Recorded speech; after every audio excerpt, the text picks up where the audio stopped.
हाँ जी दोस्तों, कैसे हो आप सब।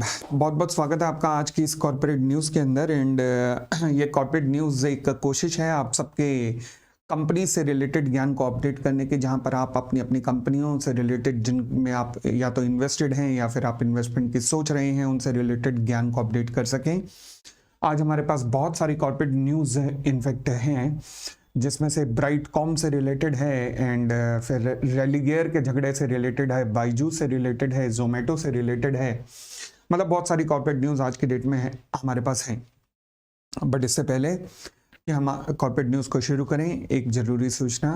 अगर आप ये जानना चाहते हैं कि किसी भी शेयर्स में इन्वेस्ट करने से पहले फंडामेंटल एनालिसिस कैसे किया जाता है, सिमिलरली किसी क्रिप्टो में भी इन्वेस्टमेंट से पहले कैसे फंडामेंटल प्रोजेक्ट को समझा जाता है, अगर आप ये सब चीज़ें जानना चाहते हैं तो आप हमारे मेंबरशिप सेक्शन को ज्वाइन कर सकते हैं, जहां ज्वाइन ऑप्शन पर क्लिक करके आप उसे ज्वाइन कर पाएंगे। और फीस कितनी है? केवल एक कैडबरी की चॉकलेट, मतलब 89 रुपीज़ पर मंथ की। और या फिर आप सीधा स्टॉक मार्केट कोर्सेज amitpopleyclasses.com से बाय कर सकते हैं, जिसको लिंक मैंने डिस्क्रिप्शन के अंदर दिया हुआ है। चलिए आज के कॉर्पोरेट न्यूज़ को अपन लोग शुरू करते हैं। सबसे पहली न्यूज़ बहुत ही अजीब है आज। वैसे सारी न्यूज़ ना ज़्यादातर लड़ाई झगड़े से रिलेटेड ज़्यादा है। चलिए खैर, SEBI slap 34 crore fine on the Brightcom group. भाई साहब, लिस्टेड कंपनी है। लिस्टेड कंपनी ने अपने फाइनेंशियल स्टेटमेंट में फर्जीवाड़े किए हुए थे, मिस रिप्रेजेंटेशन पूरे के पूरे फाइनेंशियल स्टेटमेंट में कर रखी थी। ना ये अकाउंटिंग स्टैंडर्ड का ढंग से पालन कर रहे थे, ना ये डिस्क्लोजर्स दिखा रहे थे। सेबी के जितने भी गाइडलाइंस हैं उन सबकी धज्जियां उड़ा रखी थी। सेबी ने इनके प्रमोटर्स के ऊपर भी बैन लगा दिया, डायरेक्टर्स के ऊपर बैन लगा दिया कि 5 साल तक ना तो आप सिक्योरिटी मार्केट में नजर आओगे, ना किसी लिस्टेड कंपनी के आप डायरेक्टर्स बनोगे। और कंपनी के ऊपर भी पेनल्टी लगा दी गई है 34 करोड़ रुपीस की। लिस्टेड कंपनी होने के बावजूद ऐसी हरकतें, मतलब कमाल थी यार, कमाल है। फाइनेंशियल स्टेटमेंट से पूरी छेड़छाड़ की जा रही थी, इनकम को जानबूझ के ऊपर दिखाया जा रहा था ताकि शेयर होल्डर का कॉन्फिडेंस मेंटेन किया जा सके। कंपनी करती क्या है? कंपनी इज इनटू मार्केटिंग होती है ना, टेली मार्केटिंग, उसके अंदर है कि जहां पर आपके व्यूज़ वगैरह बढ़वाने का काम, आपके चैनल को प्रमोट करने का काम, वीडियो को प्रमोट करने का काम, ये काम करती थी। बट वेरी पैथेटिक यार, लिस्टेड कंपनी होने के बावजूद ऐसे काम आज की डेट में करते हैं लोग। खैर आगे बढ़ते हैं। आगे जोमेटो की अगर मैं बात करूं तो जोमेटो की आपको पता लग गया होगा कि जोमेटो का नाम अब एटर्नल हो गया है। हालांकि इंटरनली ये नाम काफ़ी टाइम से ये लोग यूज़ करना शुरू भी कर दिया था इन्होंने, जब से इन्होंने ब्लिंकिट को टेक ओवर किया था। बट फॉर्मली अब अपना नाम इन्होंने एटर्नल रख दिया है। अब एटर्नल नाम के अंदर ब्रांड 4 काम करेंगे। कौन कौन से? Zomato, Blinkit, district and hyper pure. ये 4 मेजर ब्रांड एक कंपनी के अंडर काम करेंगे। कंपनी का नाम अलग है, ब्रांड जो ऑपरेट हो रहे हैं उसके अंदर वो अलग अलग है, ठीक है ना। तो कंपनी का नाम एटर्नल और डिफरेंट ब्रांड जोमेटो और ब्लिंकिट वगैरह, ये सब ठीक है। अब देखो जी, क्या इस तरीके से कोई भी कंपनी अपना नाम चेंज कर सकती है? नहीं, ऐसा नहीं होता। इसकी एक प्रोसेस होती है। कंपनीज एक्ट में सेक्शन 13 कहता है कि जब भी आप नाम चेंज करना चाहते हो तो आपको शेयर होल्डर्स की अप्रूवल लेनी पड़ती है, और शेयर होल्डर की 75% कम से कम कंसेंट चाहिए, जिसे हम कहते हैं स्पेशल रेजोल्यूशन। तो कंपनी के बोर्ड ऑफ डायरेक्टर ने तो इस नाम पे अभी अप्रूवल दे दिया है, परंतु शेयर होल्डर की अप्रूवल आनी अभी बाकी है। क्लियर? चलिए, तो वो भी खैर मिल जाएगी, उसमें कोई दिक्कत नहीं है। आगे बढ़ते हैं। NCLT order to decide on a BCCI withdrawal player in Byju's case within a week. ये बड़ा जबरदस्त एक इंसिडेंस चल रहा है भाई साहब। कहानी मैं दोबारा से सुनाता हूं, हालांकि मैंने पहले अपनी कॉर्पोरेट न्यूज के अंदर भी इस कहानी की चर्चा की हुई है। शुरुआत हुई थी बायजूस के इंसॉल्वेंसी में जाने की। कहां से? जब BCCI में जब IPL करवाया तो IPL में प्लेयर्स ने बायजूस की जर्सी पहनी हुई थी। उसका अमाउंट, एडवर्टाइजमेंट का अमाउंट बायजूस ने BCCI को पे करना था, बट पे नहीं किया। फिर BCCI ने केस फाइल कर दिया बायजूस के ऊपर IBC के अंदर, इंसॉल्वेंसी एंड बैंक्रप्सी कोड के अंदर, कि सर ये हमारा अमाउंट पे नहीं कर रहे हैं और इन्हें इंसॉल्वेंसी में ले जाओ। कार्रवाई शुरू हो गई इंसॉल्वेंसी में ले जाने की। अब जैसे ही इंसॉल्वेंसी में कार्रवाई शुरू हुई, वहां पर US के अंदर कंपनी का एक क्रेडिटर बैठा था जो जाग गया। उसने कहा भाई साहब चलो ले जाओ, हमारा भी पैसा रिकवर करवाओ। अब US के अंदर जो क्रेडिटर था, जैसे ही वो पिक्चर में आया, BCCI को लग रहा था कि भाई साहब यहाँ पे तो सब कुछ मतलब आराम से हो जाएगा, बट जैसे ही यूएस में बैठे हुए क्रेडिटर्स जागे और उसके बाद क्या हुआ, यही सबसे बड़े क्रेडिटर थे जिनका नाम था ग्लास ट्रस्ट, और इनके साथ में आदित्य बिरला भी थे जिन्होंने कंपनी को लोन दे रखे थे। अब जो भी होना था वो फाइनेंशियल क्रेडिटर के कहने पे होना था। बीसीसीआई ऑपरेशनल क्रेडिटर था। दो तरीके के क्रेडिटर होते हैं, मैं पहले भी बता चुका हूं। पहला एक होता है फाइनेंशियल क्रेडिटर जो कंपनी को लोन देते हैं, और एक होते हैं ऑपरेशनल क्रेडिटर जो कंपनी को सर्विसेज या गुड्स वगैरह सप्लाई करते हैं। बीसीसीआई ऑपरेशनल क्रेडिटर था, और ये ग्लास ट्रस्ट हो गया या आदित्य बिरला फाइनेंस हो गए, ये सब फाइनेंशियल क्रेडिटर थे। जब भी कोई कंपनी इंसॉल्वेंसी में जाती है तो सारे अधिकार फाइनेंशियल क्रेडिटर के पास आ जाते हैं, और फाइनेंशियल क्रेडिटर एक अपना रिप्रेजेंटेटिव अपॉइंट करते हैं जिसे कहते हैं रेजोल्यूशन प्रोफेशनल। उसके थ्रू पूरी कंपनी को मैनेज करने का काम किया जाता है। अब भंवरे ने खिलाया फूल, फूल को ले गया राजकुमार, ये गाने का मतलब क्या हुआ? मतलब ये हुआ एप्लीकेशन फाइल की बीसीसीआई ने, परंतु सारी चलेगी किसकी? ग्लास ट्रस्ट की। अब बीसीसीआई ने इसे देखकर अपनी एप्लीकेशन विड्रॉ कर दी कि हम नहीं कर रहे, हम सेटलमेंट कर रहे हैं, ये एप्लीकेशन विड्रॉ। और एप्लीकेशन तो एडमिट हो चुकी थी। अब कैसे? अब रेजोल्यूशन प्रोफेशनल जो अपॉइंट हुआ था उसने कहा जी ऐसा है, ग्लास ट्रस्ट को भी हटा दिया, आदित्य बिरला को भी हटा दिया, दोनों को हटा दिया। उन्होंने कहा ना, ये लिस्ट में नहीं है, ये फाइनेंशियल क्रेडिटर ही नहीं है। ग्लास ट्रस्ट कहे मुझे क्यों हटा दिया, मैंने तो लोन दिया हुआ है। उन्होंने अलग केस फाइल किया। रिसेंटली लास्ट वीक डिसाइड हुआ कि रेजोल्यूशन प्रोफेशनल ने जो ग्लास ट्रस्ट को हटाया है और आदित्य बिरला फाइनेंस को हटाया है, ये बहुत गलत हटाया है, ये दोबारा से शामिल किए जाएंगे। अब शामिल किए जाएंगे ठीक है, मगर बीसीसीआई की एक एप्लीकेशन पेंडिंग थी कि अब हम विड्रॉ कर रहे हैं, हमारा समझौता हो गया। अब समझौता कैसे हुआ रविचंद्रन बायजूस के साथ, ये देखने वाली बात है।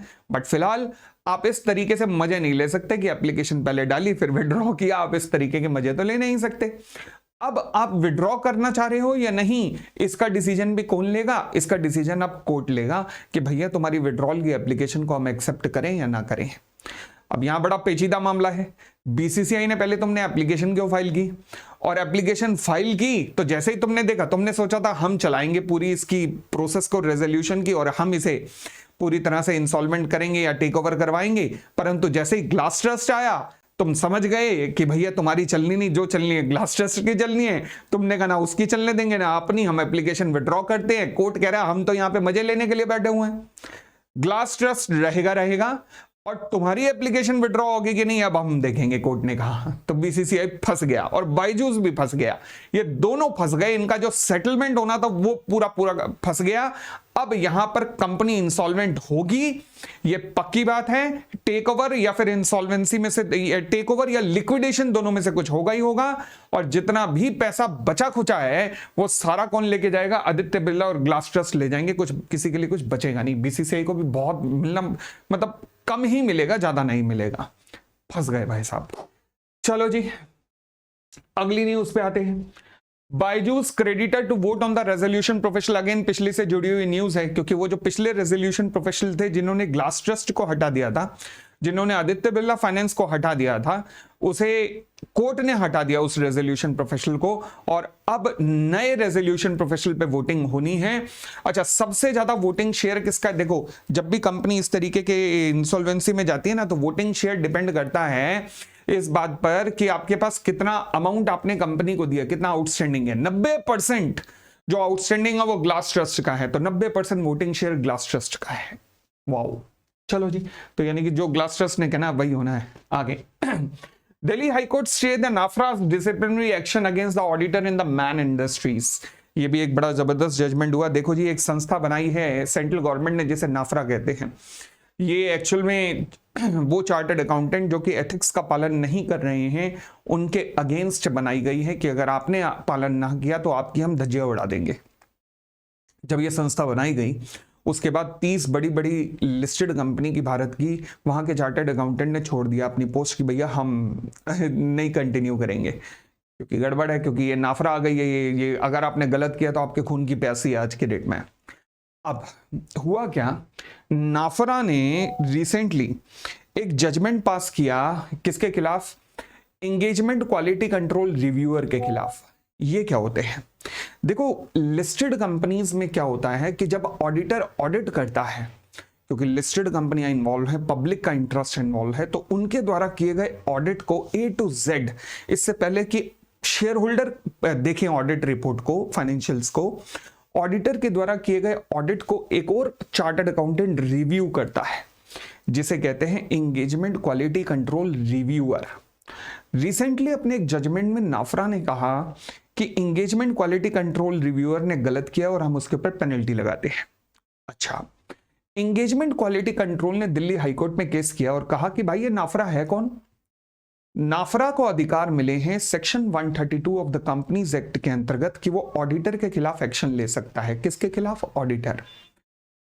Engagement quality control reviewer auditor नहीं है, तो उसके खिलाफ एक्शन बनता ही नहीं है। दिल्ली हाई कोर्ट ने उनकी इस बात को सुनते हुए नाफरा के डिसीजन पे स्टे लगा दिया अभी आज की डेट में। अब आगे डिसीजन क्या होगा ये देखने वाली बात है, बट मैं अगर कहूं कि क्या एंगेजमेंट क्वालिटी कंट्रोल रिव्यूअर भी कवर होता है, तो यस वो कवर हो जाएगा, और अगर उन्होंने गलत किया है तो वो फंसेंगे, पक्की बात है। चलिए आगे देखने वाली बात है कि क्या होता है, बट फिलहाल ऑर्डर पे स्टे लग रहे हैं, नाफरा के ऑर्डर पे स्टे लग चुका है। अगली आज खबर है रेलीगेयर के झगड़े को लेकर। भाई साहब ये झगड़ा तो बढ़ता ही जा रहा है, बढ़ता ही जा रहा है। मैंने पिछली कॉर्पोरेट न्यूज के अंदर भी आपको कवर करके दिया था कि अभी तक का स्टेटस क्या था, कि डाबर के बर्मन साहब, इन्होंने ऑफर दिया है कि अपनी स्टेक बढ़ाने का, मतलब इन्होंने ओपन ऑफर दिया है कि अपनी स्टेक 25% से बढ़ाकर 51% करना चाह रहे हैं। कहां पर? रेलीगेयर एंटरप्राइज के अंदर। कंपनी 2 साल से पिछले इसी झगड़े में पड़ी हुई है। रश्मि सलूजा और बर्मन जी दोनों कंपनी के मैनेजमेंट में है, दोनों में टसल चल रही है, वर्चस्व की लड़ाई चल रही है। अब बर्मन जी 25% अपनी इक्विटी ले चुके थे रेलीगेयर एंटरप्राइज में, और सभी की गाइडलाइंस कहती हैं कि अगर आपके पास 25% है तो बाकी 26% के लिए ऑफर निकाल के 50% से ऊपर अपनी इक्विटी को ले जाकर कंट्रोल अपना कर लो। बर्मन जी ने वही किया, पर फिर रश्मि सलूजा जी की एप्लीकेशन के बेसिस पे इनके इस काम के ऊपर स्टे लगा दिया गया। ये स्टे फिलहाल दिसंबर 2024 में अब खुल गया है, यानी कि जो इन्होंने ऑफर दिया था वो आम जनता को इनका ऑफर वैलिड हो गया है।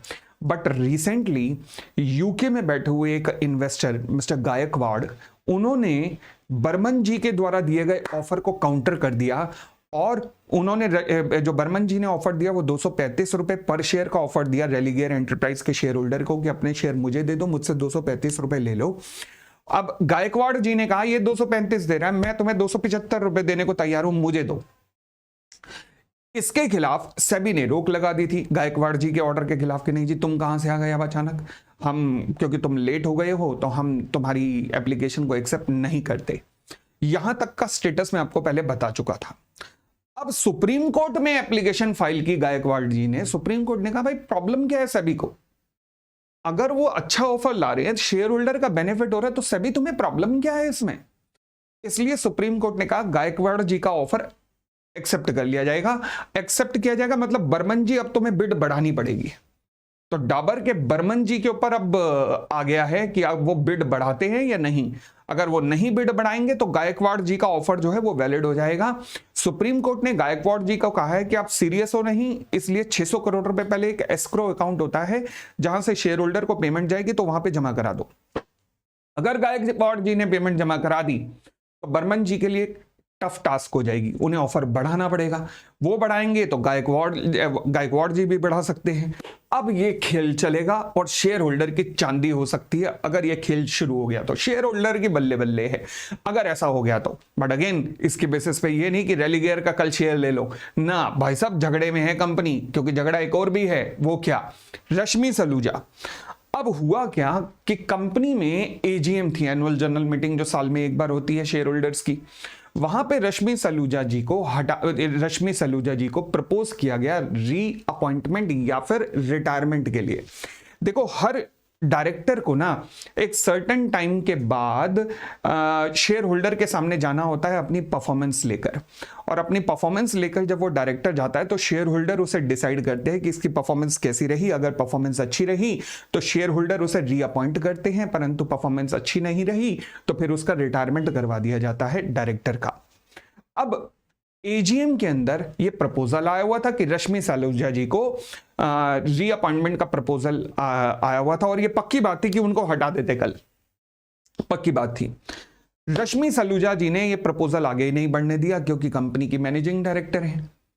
इन्होंने कहा मैं मैनेजिंग डायरेक्टर हूं, और मैनेजिंग डायरेक्टर 5 साल तक रहता है, मेरा टेन्योर 2027 तक है, और समय से पहले मुझे हटाया जाना ही इनवैलिड है। यहां मामला फंस गया कल, यहां मामला फंस गया। अब कंपनी के इंडिपेंडेंट डायरेक्टर्स जो होते हैं, यानी कि जो न्यूट्रल डायरेक्टर होते हैं, उन्होंने कहा प्रपोजल को गो थ्रू तो करने दो, शेयर होल्डर को डिसाइड तो करने दो। रश्मि सलूजा जी ने कहा बिल्कुल भी नहीं, क्योंकि उन्हें भी पता है कि अगर यहां पर शेयर होल्डर ने वोट डाला तो वो हार जाएंगी और उनका कल ही टर्मिनेशन हो जाएगा। अब उनका टेन्योर सही में 2027 तक है, तो लॉजिकली मैं ये देखना चाहता हूं, जानना चाहता हूं कि भैया ये प्रपोजल आया क्यों भाई? क्योंकि अगर ये एजेंडा था एजीएम का, मीटिंग के अंदर, मीटिंग से पहले एजेंडा जाता है, तो एजेंडा के अंदर ये प्रपोजल डला क्यों? तो इसका मतलब अगेन बर्मन जी के झगड़े के कारण, बर्मन जी के प्रभाव के कारण कंपनी सेक्रेटरी ने एजेंडा डाल दिया होगा रश्मि सलूजा जी की कंसेंट के बिना। मगर इस पूरे झगड़े में अगर मैं कहूं कि हो क्या रहा है, पिट कौन रहा है? कंपनी का शेयर। नुकसान किसका हो रहा है? कहीं ना कहीं कंपनी की रेपुटेशन का। और इस पूरे झगड़े को निपटने में अभी थोड़ा सा टाइम लगेगा, जब तक ये कोर्ट के जजमेंट सेटल नहीं हो जाते। तब तक इस कंपनी पे अपनी वॉच बनाई रखिएगा, देखते रहिएगा कि क्या क्या हो रहा है।